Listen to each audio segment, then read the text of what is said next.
Speaking of shoes, that's a segue. yeah, it really is.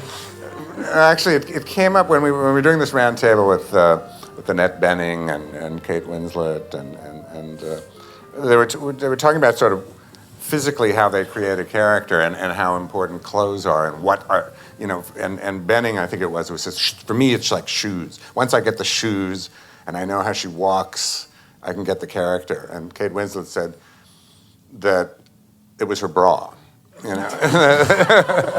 And I think she was serious. But I wonder, you know, I think maybe for you with Daniel it was the voice, or I may be wrong. But I mean, is there a way that you begin? I mean, is there some physical aspect that helps you sort of find that character? I had an experience when I did Narnia. I'd read that book a lot when I was a kid, and I'd imagined that character from the ages of like 8 to 24. So when I was given the script, I already knew how I was going to play him because I'd imagined him so much.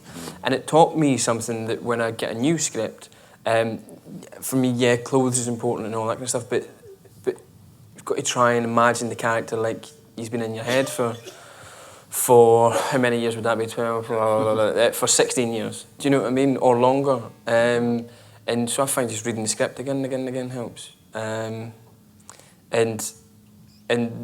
I used to try and I heard other actors saying things like that about clothes, but again, it's like Daniel said, I think every actor does what works for them. And I used to try and make the shoes work for me. You know, I used to try and find the right bra.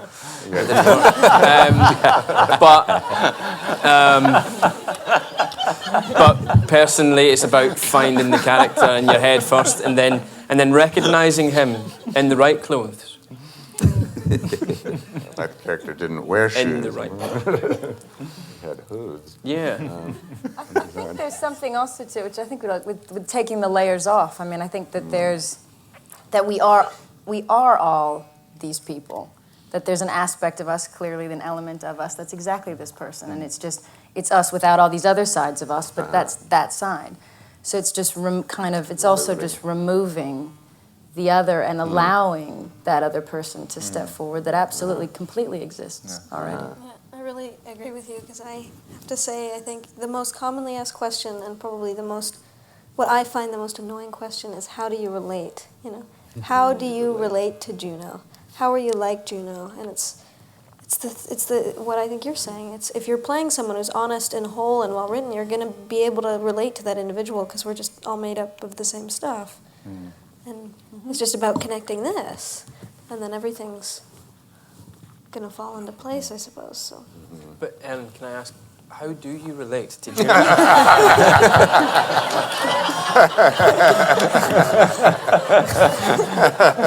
Tighten your bra.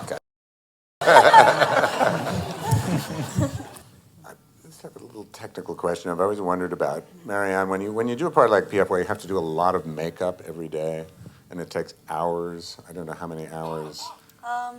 Depend on the period, but it was from 3 to 5. 3 to 5 hours putting on makeup. What do you do in those 3 and 5 hours? I've always wondered that. Well, I slept all slept? the time. We had like almost 30 days of heavy makeup, and the only time I didn't sleep, I wanted to kill everybody, and especially everybody wanted to kill me. So they put a bed. They were they did the makeup on. I was lying on a bed, and it's very funny because there's that guy who came to do the making of. It's the same. Yeah. And he shot me almost every day. And I saw this, and it's like they are doing things on me. I can't believe I didn't wake up. And it's acrylic painting, latex, prosthetics. So there's glue, and most of the time I had nightmares, and I would like wake up with the big scream and cry, and they were all.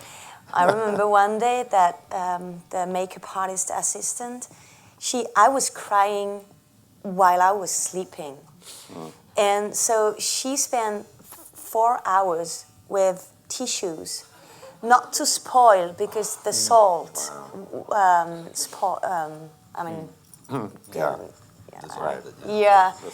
the latex. And it was something, but it was better for me to sleep, really. Has anybody else ever had to go through anything remotely like that? I did playing Mr. Tumnus Yeah, Josephine, yeah. and there was 3.5 hours of that. It wasn't generally the face, 45 minutes on the face and the head, but then it was all hand-laying hair.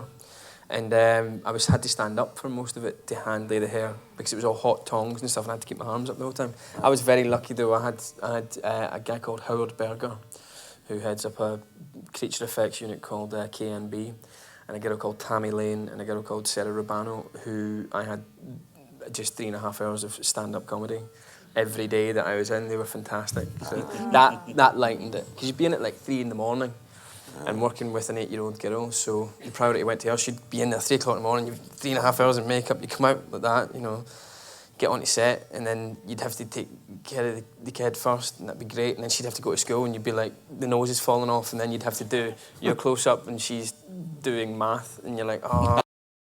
And these guys were amazing. Like your company, like you say, you create a family, your family becomes these people, and thank God for them.